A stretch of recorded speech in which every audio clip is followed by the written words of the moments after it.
Last week जब TCS के result आए और बायबैक अनाउंस हुआ तो मार्केट में अच्छा उछाल दिखने को मिला थोड़ा सा। बट अभी उसके बाद देखेंगे तो मार्केट जबरदस्त गिर गया। तो अब इन्वेस्टर्स को क्या करना चाहिए? अभी खरीदना चाहिए, टेंडर करना चाहिए, कुछ रुकना चाहिए? और इस वीडियो में हम ये भी देखेंगे क्वार्टरली रिजल्ट में क्या था टीसीएस के और डिविडेंड भी कैसा दिया है।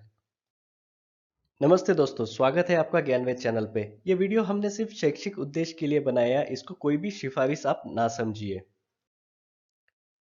पिछले वीक जब हमने देखा रिजल्ट के बाद टीसीएस के अनाउंसमेंट भी आ गया कि बायबैक करने वाले हैं।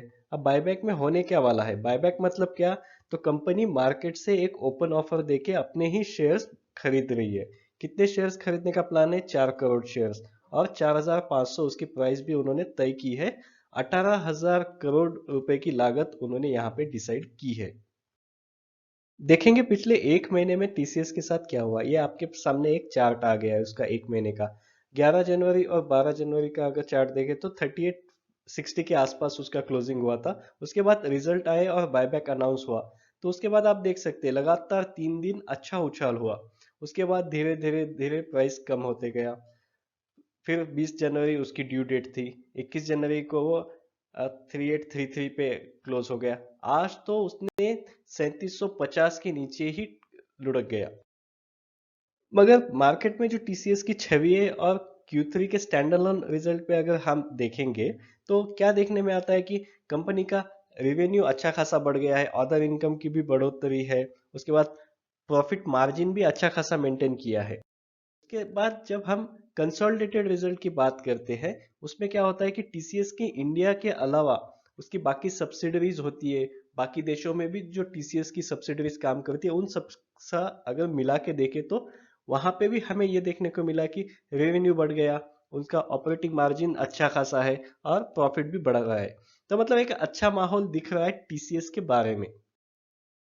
किसी ने फर्स्ट टाइम विजिट किया है चैनल पे तो प्लीज सब्सक्राइब कीजिए, लाइक कीजिए, शेयर कीजिए, बेल आइकन दबाइए तो आपको नए नए वीडियो के नोटिफिकेशंस आते रहेंगे। देखो दोस्तों, मार्केट तो आज गिरा हुआ है, फिर भी हम Q3 के हाइलाइट्स देख के देखते हैं कि आगे की कंपनी की रणनीति कैसे हो सकती है। हमने देखा कि रेवेन्यू में अच्छी खासी बढ़ोतरी हुई, 16% से ज्यादा यहाँ पे रेवेन्यू बढ़ गया है ईयर ऑन ईयर बेसिस। और मार्जिन भी 25% के आसपास मेंटेन किया है, वो भी काफी हेल्दी है। नेट इनकम कंपनी का अच्छा बढ़ा है 12% से भी ज्यादा। उसके बाद नए नए क्लाइंट्स कंपनी ने इस क्वार्टर में ऐड किए, ये भी अच्छी बाजू है उसमें। कंपनी के पास अभी नेट सरप्लस कैश है। और कंपनी ने काफी हद तक अपने एम्प्लॉयज को ट्रेन कर दिया, तो होगा क्या, आगे के प्रोजेक्ट के लिए एम्प्लॉयज तैयार है। तो यह अच्छी बात मानी जाती है आईटी इंडस्ट्री में। इसके बाद बोर्ड ने क्या रिकमेंड किया? 18,000 करोड़ का जो बायबैक है वो तो है। उसके बाद डिविडेंड, आपके खाते में अगर 20 जनवरी को ये शेयर्स होते तो आपको ये डिविडेंड आपके खाते में आना चाहिए। अब बायबैक कंपनी क्यों ला रही होगी, उसके कुछ रीजंस हम देखने की कोशिश करेंगे। एक तो कंपनी के पास अभी नगद है, उसका अच्छा यूज करने के लिए कंपनी ने ये ऑप्शन चूज किया है। दूसरा क्या होता है कि कंपनी अपना सरप्लस पैसा कहाँ लगा सकती है? एक तो कहीं पे और बिजनेस बढ़ाने के लिए या फिर कुछ कंपनियों को खरीदने के लिए। टीसीएस यह काम भी करती है, बट उसके बाद भी उनके पास बहुत सी राशि अभी भी बाकी है। तो कंपनी ने सोचा क्यों ना इसी का उपयोग करके कंपनी की वैल्यू और बढ़ाते हैं। दूसरी बात है कि शेयर धारकों को भी एक अवसर कंपनी दे रही है कि आप कमाना चाहते हैं तो कमा सकते हैं। उसके बाद कंपनी को शायद ऐसा लगता होगा कि अभी जो मार्केट प्राइस है वो उसके इंट्रिंसिक वैल्यू से कम है। तो ये बायबैक जो है उसके लिए भी कंपनी को काफी हेल्प कर सकता है। दूसरी एक बात है कि ये ऑप्शन हेल्प करता है टैक्स सेविंग के लिए। किसको? इन्वेस्टर्स को भी और प्रमोटर्स को भी। ये कैसे हम आगे देखेंगे। रिटेल इन्वेस्टर के लिए बायबैक कैसे फायदेमंद हो सकता है ये हम देखेंगे। एक तो है कि जिनको शॉर्ट टर्म में प्रॉफिट बनाना है वो लोग इसका यूज कर सकते हैं। कुछ लोग इसको पोजिशनल ट्रेडिंग के लिए यूज कर सकते हैं। उनको पता है अभी मार्केट थोड़ा सा गिरा हुआ है तो अभी ले लेंगे, या तो बायबैक में बिक गया तो ठीक है, या फिर कंपनी का प्राइस उस हद तक या उससे आगे भी जा सकता है।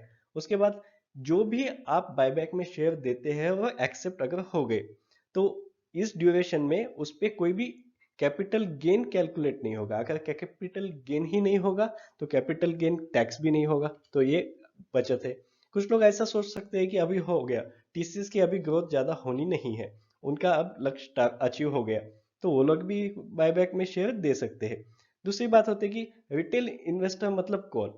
अगर आपके पास 44 शेयर है तो 44 गुणिले मतलब इंटू 4500 जो उसकी प्राइस है बायबैक की, तो 2 लाख के नीचे आपकी राशि आ जाती है, तब आपको समझा जाता है रिटेल इन्वेस्टर। कुछ अगर प्रश्न है इसमें तो आप कमेंट बॉक्स में लिख सकते हैं। इसके ऊपर भी आप अगर मन बना रखे हैं कि बायबैक में शेयर दे देंगे, तो आपके सामने एक चार्ट लाए हैं हम पिछले 5 साल का। अगर मान लीजिए आपने किसी बायबैक में हिस्सा नहीं लिया पहले वाले, फिर भी आपका जो प्रॉफिट होता है वो 200% से ज्यादा होता अभी। तो अब हिस्ट्री का भी एक पॉइंट देख लेते हैं कि 2017 में 2850 में बायबैक लेके आया, उसके बाद 2018 में बोनस, तो आपके शेयर डबल हो गए। 2018 में ही फिर से एक बायबैक आ गया 2100 रुपये में, मान लीजिए उसमें आपने नहीं दिया, उसके बाद टीसीएस ने और मांगा 3000 रुपये में 2020 के अंत में, उससे भी आगे प्राइस बढ़ गई। अब वो लेके आए 4500। तो अभी आप सोच सकते हैं कि कंपनी की प्राइस क्या हो सकती है। कंपनी का ग्रोथ अच्छा है, प्रॉफिट अच्छा है, तो आप अपने हिसाब से इस पे डिसीजन ले सकते हैं। फिर भी अगर किसी को अगर बायबैक में देना ही है, तो आप उसके रिकॉर्ड डेट अभी अनाउंस होने वाली है, उसके बाद आप डिसीजन ले सकते हैं। उसके बाद 10 दिन का अप्रोक्सीमेटली एक पीरियड होता है, उस बीच में आपको फॉर्म सबमिट करना है, ऑनलाइन हो सकता है या फिर आप ब्रोकर के थ्रू भी इसको सबमिट कर सकते हैं। आप शॉर्ट टर्म इन्वेस्टर है तो आप एक स्ट्रेटेजी बना लीजिए और उसके अनुसार आप स्टेप्स लीजिए। अगर आप लॉन्ग टर्म लंबे रेस के घोड़े हो तो आपको चिंता की कोई बात नहीं, मान लीजिए आपने अप्लाई भी किया और एक्सेप्ट नहीं हुआ तो भी कोई बात नहीं। अब बायबैक के हिसाब से अगर कोई स्ट्रेटेजी बना रही होगी तो कुछ जोखिम वाली पॉइंट्स भी आपको याद रखने हैं। जैसे कि अगर मान लीजिए बायबैक कैंसिल हो गया, ऐसा नहीं होना चाहिए, बट मान लीजिए एक फॉर्मेलिटी तो होती है ना मानने की। उसके बाद एक्सेप्टेंस रेशियो कितना होगा वो हमें पता नहीं। अगर मान लीजिए एक्सेप्टेंस रेशियो 10 20 40 50% हो गया, तो उसके हिसाब से भी आपको स्ट्रेटेजी बनानी चाहिए। 100% होगा या नहीं इसकी कोई गारंटी नहीं है। उसके बाद समय अवधि, मान लीजिए आपने पैसे किसी से उधार लिए और इन्वेस्ट कर दिया और आप वेट कर रहे हैं बायबैक का, तो ऐसे नहीं होगा इमीडिएटली, क्योंकि अप्रूवल पहले होगा, उसके बाद उसके डेट्स आएंगे, फिर डेट के बाद वो पूरा प्रोसेस एग्जीक्यूट हो जाएगा। तो उस हिसाब से आप स्ट्रेटेजी बनाइए। दूसरा, बाजार की जोखिम तो हो सकती है कि मान लीजिए आज मार्केट गिर गया, वैसे कल चढ़ गया, तो उस हिसाब से आप स्ट्रेटेजी बना सकते हैं। अगर आप मान लीजिए ये बहुत झंझट लगता है और आपको किसी इजी वे में अगर आईटी कंपनीज में इन्वेस्टमेंट करना है, तो आप डिजिटल टेक्नोलॉजी फंड में भी इन्वेस्ट कर सकते हैं। उसके भी वीडियोस चैनल पे अवेलेबल है। ज्ञानवे चैनल पे ऐसे काफी सारे वीडियोस आपको मिल जाएंगे, investment, mutual fund, shares, IPO, बीमा, income tax. So please subscribe कीजिए, लाइक कीजिए, शेयर कीजिए, बेल आइकन दबाइए तो आपको नोटिफिकेशंस आते जाएंगे।